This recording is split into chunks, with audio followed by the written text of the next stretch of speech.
All right, guys, we're back for the second half of our section on crim theory and how it applies or doesn't apply to cybercrime. And we're going to start talking about techniques of neutralization. This is one of my favorites. I've always found these really, really super interesting. Okay, they were first described by these guys, Sykes and Matza, back in the 70s, I think. But again, don't quote me on that. I've never been good with dates. Ask my wife. Ha! But techniques of neutralization. It's not technically a theory in the sense of a criminological theory, but it's always taught along with criminological theories because it's kind of close enough. Now, techniques of neutralization is about how otherwise law-abiding people, otherwise kind of normal, everyday folks, can drift into criminality by justifying that behavior for that one particular action. So it's like, normally I wouldn't assault somebody, but because this guy did something, I'm going to punch him in the face. That kind of thing, right?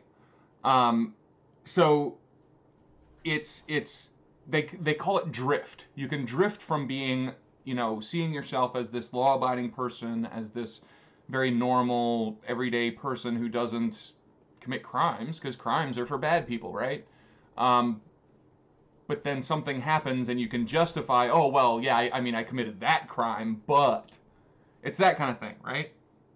And in the original paper describing techniques of neutralization, they talked about 5 of different techniques. The first one is denial of responsibility, which, now that I look at it, is misspelled on the slide there. But, you get the idea. Denial of responsibility is essentially, it wasn't my fault. Yes, I did it, but it wasn't my, there was some outside power controlling me. There was some reason, some outside force that got me to do it. Okay? So denial of responsibility, an example of that might be, yes, I downloaded that movie illegally, but it's not available in my country, so what else was I supposed to do? Right? I live in, I don't know, some third world country, and it's not for sale legally here, so of course I downloaded it. But that's not my fault. That's, other people, they made it not available to me legally. What was I supposed to do, right? Denial of injury is, yes, I did the thing, but I didn't actually hurt anybody. This is a very, very common one for like shoplifting. Right? Yeah, I may have taken a candy bar from Walmart, but, Walmart's $1 billion corporation. They're not going to notice the dollar candy bar missing. I mean, come on, there's no real harm there, right? The third one is denial of the victim, i.e., it was the victim's fault I did it, right? So, yeah, I punched the guy in the face, but he had insulted my mother, so of course I punched him in the face. He's the one that made me do it to him. It was his fault, right? The fourth one is condemning the condemners, i.e., why would you accuse me of doing this when you do the same thing, or you do something worse, or you do this other thing, right? So, if a parent gets upset with their child because they catch the child smoking marijuana, and the kid says, you get drunk all the time, why are you getting mad at me for smoking marijuana? That's condemning the condemners. And then finally, there's the appeal to higher loyalties. So it's like, yes, I committed this crime, I did this thing, but my loyalty to this other thing is above my loyalty to the law, right? So if you shoot up a Planned Parenthood, like, yes, I committed this crime, I might have even killed some people, but my loyalty to God and protecting the innocent babies, whatever, blah, blah, blah, justified me taking that action, right? So this is used a lot in, like, terrorism and other politically motivated crimes, everything from radical Islam to, Planned Parenthood shooters to, all kinds of stuff. These, again, has been kind of sparingly tried to be applied or researched in regards to cybercrime. The one area, though, where this has really been researched and has been focused on in regards to cybercrime is digital piracy. And with digital piracy, denial of injury is a very big one, right? Denial of injury, i.e., yeah, I downloaded that movie, but so what? I'm not depriving anyone of anything, right? Another big one is denial of the victim. Yeah, I downloaded that movie illegally, but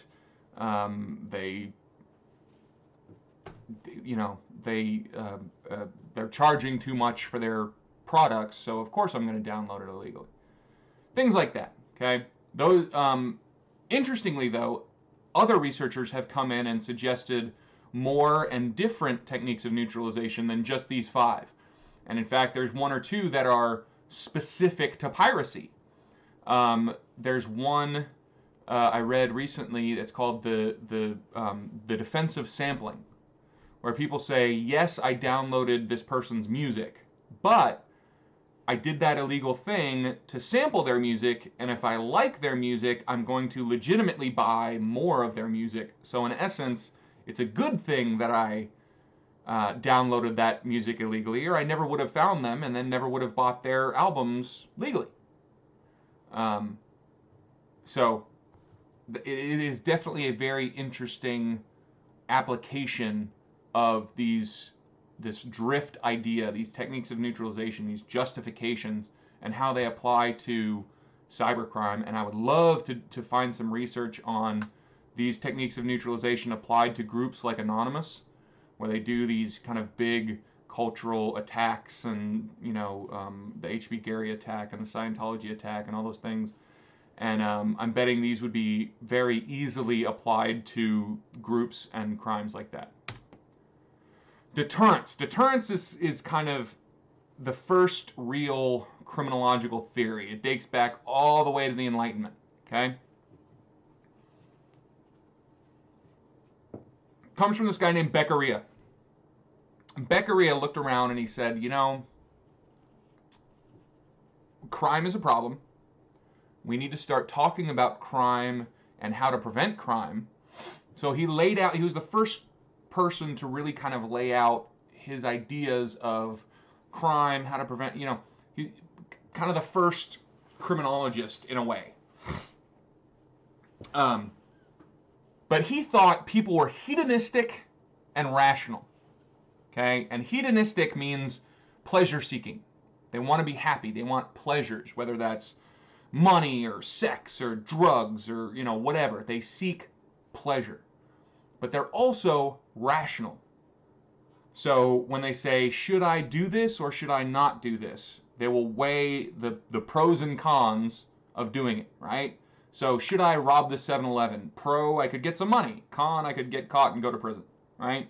And they weigh those, and if the pros outweigh the cons, they will do the thing that brings them pleasure in order to get that pleasure. If the cons outweigh the pros, then they're going to get more pleasure by not doing it, right? Spoiler alert, people pretty much aren't rational. We all want to believe we are, but yeah, we really aren't. But Beccaria thought they were.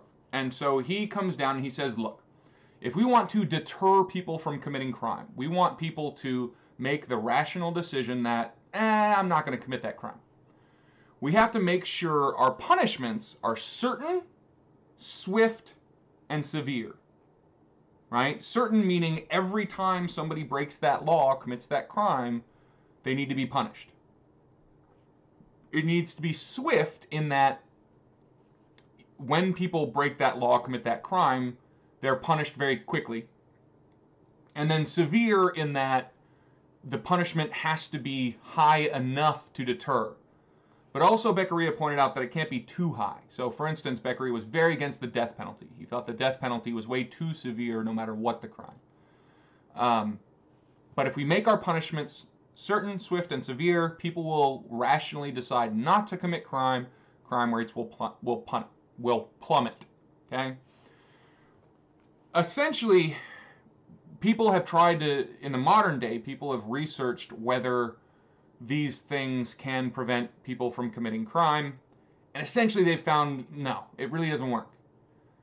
Swiftness and severity really don't prevent crime. They don't deter crime.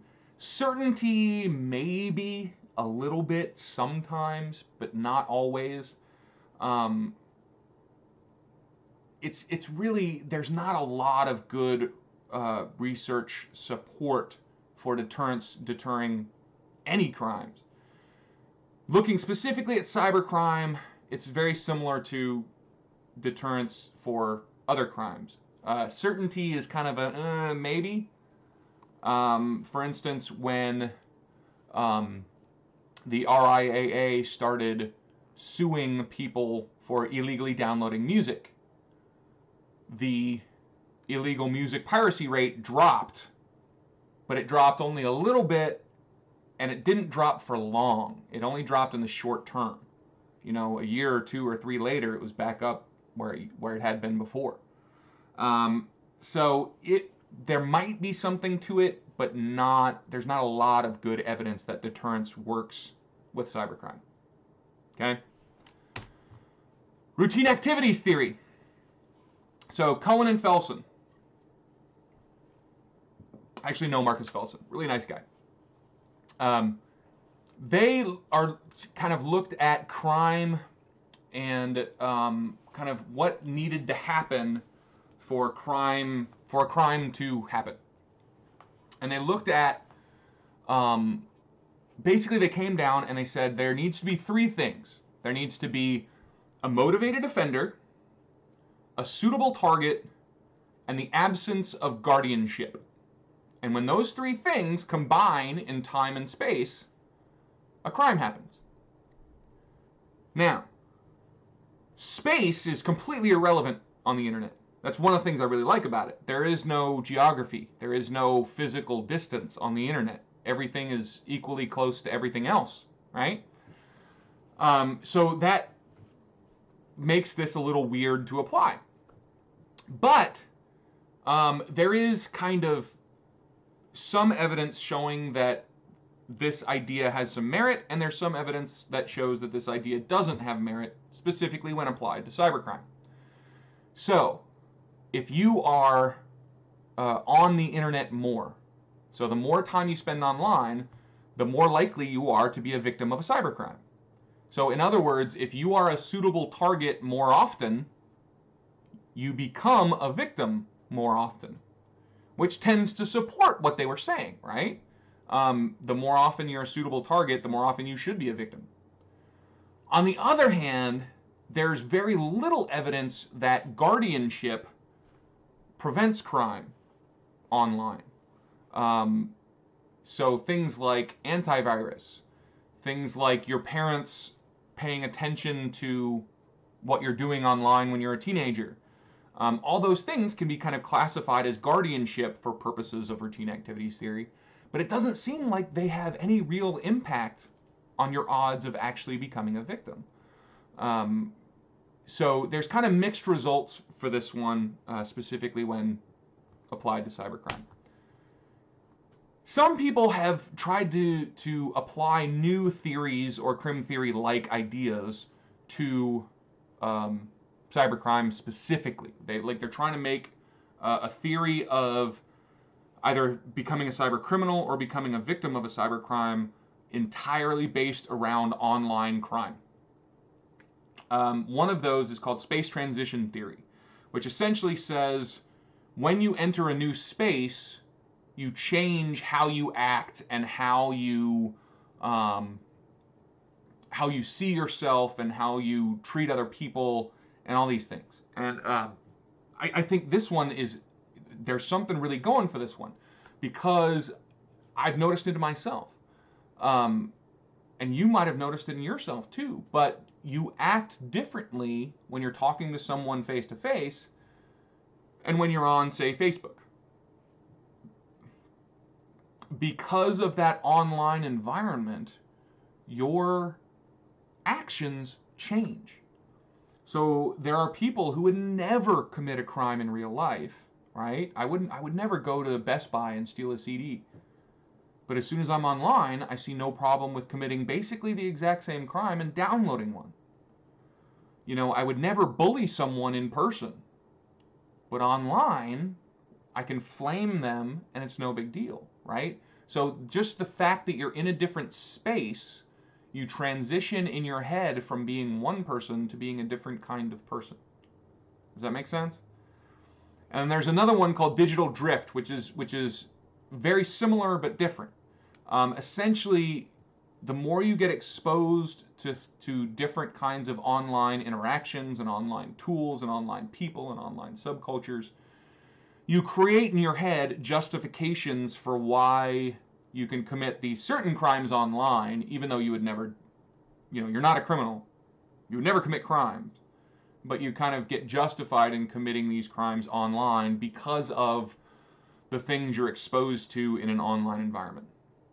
Make sense? Okay. That is the end of part 2. Thank you guys so much for watching.